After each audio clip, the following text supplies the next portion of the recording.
Hello everyone and welcome to my channel. और आज जैसे आप स्क्रीन पर देख सकते हैं हम लोग जो क्वेश्चन करने वाले हैं वो है how to solve given pair of equations using elimination method. हमारे पास दो इक्वेशंस दी हुई हैं और डेफिनेटली उन दोनों इक्वेशंस के सॉल्यूशंस निकलेंगे, क्योंकि हमारे पास जो है वो तीन सिनेरियोज होते हैं, जैसे मैंने अपनी प्रीवियस वीडियोस में भी आपको बताया है। एक होता है कि जब लाइंस इंटरसेक्ट होते हैं तो आपको यूनिक सोल्यूशन मिलता है, एक ही सोल्यूशन मिलता है। जब लाइंस पैरेलल होती हैं तो आपको बिल्कुल भी सोल्यूशन नहीं मिलता है, क्योंकि वो दोनों लाइंस कहीं पर भी एक दूसरे को मीट नहीं करती हैं। और जब लाइंस कोइंसिडेंट होते हैं तो इनफाइनाइटली मेनी सॉल्यूशंस होते हैं। तो उसी तरीके से आज हमारे पास दो इक्वेशंस दी हुई हैं। अब हमें ढूंढना होगा कि इनका सॉल्यूशन क्या होगा, यानी कि वो एक्स और वाई के कौन सी वैल्यूज होंगे जिन्हें जब हम इन इक्वेशंस में सब्स्टिट्यूट करेंगे तो ये इक्वेशंस सेटिस्फाई हो जाएंगी। तो ये हम आज सीखने वाले हैं यूजिंग एलिमिनेशन मेथड। और अगर आप लोगों को वीडियो पसंद आती है, समझ में आती है, तो डेफिनेटली लाइक शेयर और सब्सक्राइब करिए। सब्सक्राइब करने के लिए कोई फोर्स नहीं है, अगर पसंद आएगी तो डेफिनेटली आप लोग करेंगे ही। और सब्सक्रिप्शन बिल्कुल फ्री है, इसके कोई चार्जेस नहीं है। तो चलिए देखते हैं वीडियो में हमें क्या करना है। यहाँ पर आपके स्क्रीन पर दो इक्वेशंस दी हुई हैं जो हमें सॉल्व करना है। सबसे पहला काम जो आपको करना होगा वो है चेक कर लीजिए, जो मैं हर वीडियो में आपको बताती हूँ, कि या तो कांस्टेंट्स इक्वल टू के आरएचएस पे हो या तो आपके कांस्टेंट्स इक्वल टू के एलएचएस पे हो। तो ऐसा ना हो कि एक इक्वेशन का जो कांस्टेंट है वो आरएचएस पे है और दूसरी इक्वेशन का कांस्टेंट एलएचएस पे है, ऐसा ना हो। तो प्लीज़ ये चेक पहले से कर लीजिएगा। जब आपके पास फॉर्मेट कंप्लीट हो जाता है कि मतलब वेरिएबल्स जो हैं आपके पास एक तरफ हो गए हैं और कांस्टेंट्स आपके तरफ एक तरफ हो गए हैं, यानी कि एलएचएस और आरएचएस की डिमार्केशन इजीली हो गई है, उसके बाद हमारे पास है यहाँ पर what is called as your elimination. तो मैं पहले आपको बता देती हूँ कि इस मेथड का मीनिंग क्या होता है। एलिमिनेशन का मतलब होता है टू रिमूव। जी हाँ, एलिमिनेट कर देना यानी कि निकाल देना, या फिर टू रिमूव। अब रिमूव करने के लिए आप लोग क्या करोगे एलिमिनेशन मेथड में, आप देख सकते हो यहाँ पर दो वेरिएबल्स हैं। या तो आपके पास एक्स वेरिएबल आपको रिमूव करना होगा या फिर आपके पास वाई वेरिएबल को रिमूव करना होगा। तो जब आप एक पर्टिकुलर वेरिएबल को रिमूव कर दोगे तो आपके पास सिर्फ एक ही वेरिएबल बच जाएगा और कांस्टेंट बच जाएगा और आप आसानी से सॉल्व कर लोगे। तो अब ये आपके ऊपर डिपेंड करता है कि आपको वाई को निकाल देना है तो आप एक्स सॉल्व कर लोगे, या आपको एक्स को निकाल देना है और आप वाई सॉल्व कर सकोगे। तो this is what is the meaning of your method which is called as your elimination method. तो अब ये हम अप्लाई करते हैं हमारे सो कॉल्ड गिवन क्वेश्चन की तरफ। तो यहाँ पर आप देख सकते हो कि एलिमिनेट करने के लिए जो बेसिक हमें चेक करना है वो ये है। मैं जनरली चूज़ करती हूँ एक्स वेरिएबल को एलिमिनेट करना, क्योंकि वो प्रीसीडिंग वेरिएबल होता है। आपकी मर्जी होती है कौन सा भी वेरिएबल आप निकाल सकते हो पहले। तो all you have to do is, ये दो इक्वेशंस आप जैसे स्क्रीन पर देख रहे हो, तो यहाँ पर मैं हाईलाइट कर देती हूँ कि एक्स के कोएफिशिएंट्स क्या है। तो आपका एक्स का जो फर्स्ट कोएफिशिएंट है वो 3 है, जैसे मैंने हाईलाइट कर दिया है, और नीचे वाली इक्वेशन में जो एक्स का कोएफिशिएंट है वो 2 है। तो all you have to do is कि यहाँ पर हमें कोएफिशिएंट्स को फ्लिप कर देना है। जी हाँ, हमें कोएफिशिएंट्स को फ्लिप करना है। फ्लिप करने का मतलब ये होता है कि पहले हम लोग दोनों इक्वेशंस को ब्रैकेट्स डाल देंगे, फिर एक्सचेंज कर देंगे कोएफिशिएंट्स को। तो ऊपर मैं लिखती हूँ 2 और नीचे मैं ले लेती हूँ यहाँ पर 3। तो आप देख सकते हो मैंने इन दोनों को एक्सचेंज कर लिया है। और अब मुझे क्या करना है, मुझे बेसिकली मल्टीप्लाई करना है थ्रू आउट द इक्वेशन। मैंने जो कोएफिशिएंट्स को फ्लिप किया है मुझे उससे मल्टीप्लाई करना है। तो करके देखते हैं यहाँ पर सोल्यूशन में। तो आपके पास आएगा 2 3 पहले हम इन दोनों को मल्टीप्लाई कर लेते हैं। तो हमारे पास आने वाला है यहाँ पर, मैं क्लियरली आपको करके बताती हूँ, 2 × 3x। फिर यहाँ पर प्लस की साइन है तो मैंने प्लस डाल दिया है। फिर मैं इसे इसके साथ मल्टीप्लाई करती हूँ तो मुझे मिलने वाला है 2 × 2y। फिर उसके बाद मुझे इस 2 को 11 से मल्टीप्लाई करना है, मतलब हर टर्म से मल्टीप्लाई करना है, वेरिएबल से भी एज वेल एज कॉन्स्टेंट से भी। तो इक्वल टू के बाद मुझे मिलेगा 2 × 11।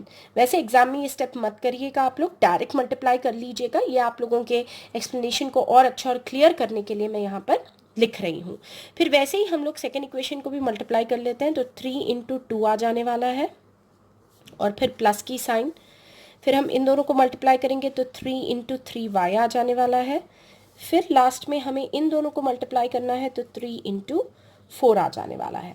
तो अब इन्हें फटाफट एक्सपैंड करते हैं हम लोग। 2 3 आपको देगा 6x, प्लस हमें 2 2 आपको देने वाला है 4y, एंड देन 2 11 आपको देगा 22। और फिर नीचे वाली इक्वेशन से हमें मिलता है 3 2 ज़ा अगेन 6x प्लस 3 3 ज़ा 9y एंड देन 3 4 ज़ा 12।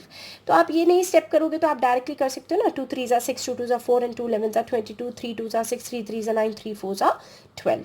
Now generally what happens guys कि जब हम लोग यहाँ पर कोई भी वीडियो बनाते हैं तो एटलीस्ट मेरे पर्सपेक्टिव में मैं किसी आउटस्टैंडिंग कैंडिडेट को अपने दिमाग में नहीं रखती हूँ या किसी मेरिटोरियस कैंडिडेट को अपने दिमाग में नहीं रखती हूँ। मेरे दिमाग में बच्चे होते हैं सिर्फ average as well as your below average. तो गाइज जो बच्चे अच्छे होते हैं स्टडीज़ में वो तो यू पर पिक कर लेंगे, इनफैक्ट उन लोगों को ये छोटी छोटी चीज़ें बताने की ज़रूरत नहीं होती है। मगर हमारा एम है कि जो बच्चे पढ़ाई में वीक हैं, जिन बच्चों के बेसिक्स अच्छे नहीं हैं, हम उन लोगों को ग्रोथ में ला सकें, उन लोगों को सक्सेस दिला सकें। तो बस इसी पर्सपेक्टिव से मैं थोड़े थोड़े स्टेप्स को एलैबोरेट करती हूँ, डीप में बताती हूँ। तो जो बच्चे अच्छे हैं मैथ्स में, जिन लोगों को ये सब चीज़ें आती हैं, वो आप लोग डायरेक्ट इसको फॉलो कर सकते हो। तो अब आप देख सकते हो हमारे पास दो इक्वेशंस आ चुकी हैं और एक मैजिक भी आप देख सकते हो कि यहाँ पर इनिशियली जो कोएफिशिएंट्स थे वो 3 और 2 थे, जो कि डिफरेंट कोएफिशिएंट्स थे, मगर अब जो आपके कोएफिशिएंट्स हो चुके हैं वो 6 और 6 दोनों सेम हो चुके हैं। तो यही तो मैजिक है, इस मेथड की ब्यूटी यही है। तो अब हमें क्या करना है, क्योंकि हमें रिमूव करना है, क्योंकि हमें निकाल देना है, तो एलिमिनेशन में एक बार जब कोएफिशिएंट सेम हो जाते हैं, हमें सिर्फ और सिर्फ नीचे की इक्वेशन, ऑलवेज रिमेंबर स्टूडेंट्स, सिर्फ नीचे की इक्वेशंस के साइंस चेंज करना होता है। अब देखो यहाँ पे कोई साइन नहीं है, तो मतलब डिफॉल्ट ये प्लस होती है।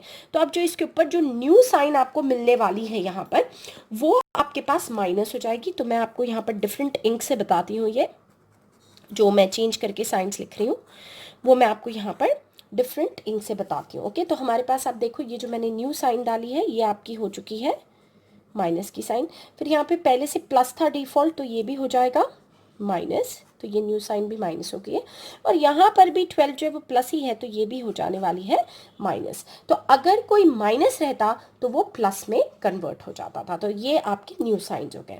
अब क्या होने वाला है, +6 और -6 तो जीरो ही देगा। तो देखिए कट गया, कट गया का मतलब ये एलिमिनेट हो चुका है, ये निकल चुका है। और अब आपको करना है +4 and -9। Be careful guys, we are having +4 as well as -9, क्योंकि अब हमें न्यू पावर को कंसिडर करना है, न्यू साइन को कंसिडर करना है, ओल्ड साइन को नहीं। तो 9 - 4 is going to give you 5 with minus sign, क्योंकि ये -9 है। तो हमें यहाँ पर मिल गया -5। और इधर भी हम साइड में हमेशा कर सकते हैं, अगर कुछ भी आपको कन्फ्यूजन या डाउट होता है तो आप साइड में हमेशा कर लो। और यहाँ पर आपके पास 10 डिवाइडेड बाय -5। अब एक और मैं बताती हूँ, एक कॉमन एरर जो स्टूडेंट्स करते हैं वो क्या होता है कि जब 5 को ये लोग नीचे लाते हैं तो माइनस को भी चेंज करके प्लस कर देते हैं। गाइस ट्रांसपोज करते वक्त कोई एक ऑपरेशन ही चेंज होता है। मतलब जब आप LHS से कोई भी चीज़ RHS को लाते हो या RHS से LHS को लाते हो, always remember this in your mind that अगर आपने मल्टीप्लिकेशन को डिविजन में चेंज किया है तो फिर माइनस प्लस में कन्वर्ट नहीं होगा। और वैसे भी नंबर के सामने वाली साइन कभी भी चेंज नहीं होती है गाइस, नंबर और वेरिएबल के बीच वाली साइन चेंज होती है। तो यहाँ पर 5 और y के बीच में अगर आप देख सकते हो, it is nothing but your multiplication, that is why it has change to division. तो माइनस वैसे का वैसे ही रिटेन्ड होगा। हाँ, अगर 5 और y के बीच में माइनस की साइन होती तो जब वो उधर जाकर प्लस हो जाता था। तो ये एक थोड़ी सी टिप है आप लोगों के लिए, जिसके लिए आप कीन ऑब्जर्वेशन हमेशा अपने एग्जाम में रख सकते हो। अब आपको कैंसिल कर देना है, तो you are going to get nothing but -2 as the value of y। अब हमने x को एलिमिनेट कर दिया था, y हमें मिल चुका है। तो अब हम क्या करते हैं, यहाँ पर इन दोनों में से कोई भी आप एक इक्वेशन ले सकते हो। आप चाहो तो इसे इक्वेशन नंबर 1 और इक्वेशन नंबर 2 मार्क कर सकते हो। और अब हम लिखते हैं कि put y is equal to -2 in equation number, मैं यहाँ पर ले रही हूँ 2, आप 1 भी ले सकते हो। मैंने 2 इसलिए लिया है क्योंकि मुझे ये ज़्यादा सिंपल लिखती है। यहाँ पर कांस्टेंट 4 है, छोटा नंबर है, इजी सब्सटीट्यूशन होगा। वेल आपकी मर्जी, आप किसी भी इक्वेशन में इसे सब्सटीट्यूट कर सकते हो।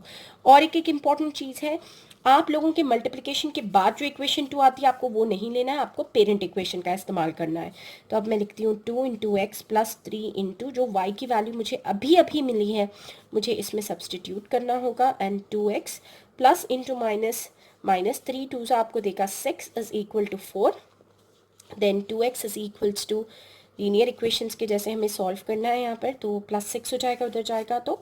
And then this is going to give you 2x is equal to 10।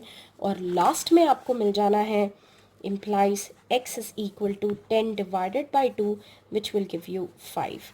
Therefore with this we come to the end of the solution that x की वैल्यू आपको 5 मिल चुकी है एंड आपके पास जो y की वैल्यू है वो आपके पास -2 आ चुकी है। तो गाइज ये तो था आपकी सो कॉल्ड एलिमिनेशन मेथड और मैं आपको डायरेक्टली मैंने यहाँ पर आपको मेथड बता दी है। मैं आपको इस पर्टिकुलर क्वेश्चन में एक और टिप ज़रूर देना चाहूँगी गाइज कि जब भी आपके पास दो इक्वेशंस ऐसी दी हुई होंगी always check the condition first, क्योंकि अगर कंडीशन में आपको पैरेलल लाइंस निकल जाता है तो फिर उन लाइंस का सोल्यूशन ही नहीं होगा और आपको उन्हें सॉल्व भी नहीं करना होगा। तो इसलिए आप लोग पहले इसका जो है कंडीशन चेक कर लीजिएगा। तो मैं रेफरेंस के तौर पे बता देती हूँ, एक्चुअली में ये आप लोग स्टार्टिंग में कर लीजिएगा या रफ में कर लीजिएगा, ये आपके लिए हेल्प होगा कि इन लोगों का सोल्यूशंस वाकई में निकलते हैं या नहीं निकलते हैं। तो अगर आप देख सकते हो यहाँ पर क्लियरली A1 जो है फर्स्ट इक्वेशन से मैं ले रही हूँ 3 है और आपका B1 जो है वो 2 है और C1 की वैल्यू मेरे पास 11 दी हुई है और जो मेरी सेकेंड इक्वेशन है A2 मेरे पास 2 दिया हुआ है और B2 मेरे पास 3 दिया हुआ है और मेरे पास C2 की वैल्यू 4 है। तो गाइज जब मैं A1 बाई A2 यहाँ पर सॉल्व करती हूँ तो I am getting 3/2 and B1 by B2 is giving me 2/3। तो आप देख सकते हो ये दोनों वैल्यूज जो है सॉल्व करने पर डिफरेंट आ रही हैं।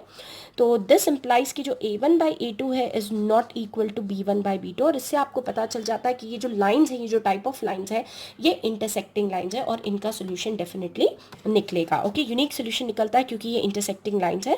तो एग्जाम में आपको ये करने की ज़रूरत नहीं है, तो देयर एग्जिस्ट अ सोल्यूशन।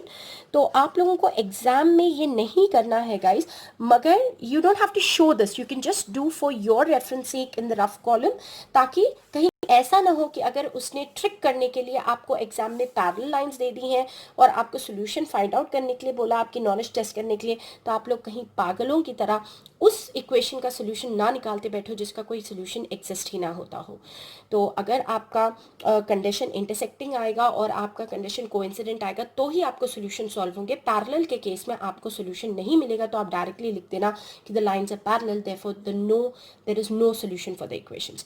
तो वेल गाइज ये हो गया है आपका सोल्यूशन आज का कंप्लीट और इसमें मैंने आपको आज सिखा दिया है एलिमिनेशन मेथड। होप आप लोगों को आज की वीडियो समझ में आएगी और बहुत ही आसानी की तरीके से आप लोगों को इक्वेशन सॉल्व करना आ जाएगा। वेल ये 10th का बेसिक है और ये आप लोगों को आगे की लेवल्स में भी काम आएगा जिन जिन चैप्टर्स में आपको इक्वेशंस को सॉल्व करना पड़ेगा। तो वेल गाइज अब चलते हैं आप लोगों के रिफ्रेशमेंट की तरफ और हो जाए एक छोटा सा जोक। चलिए।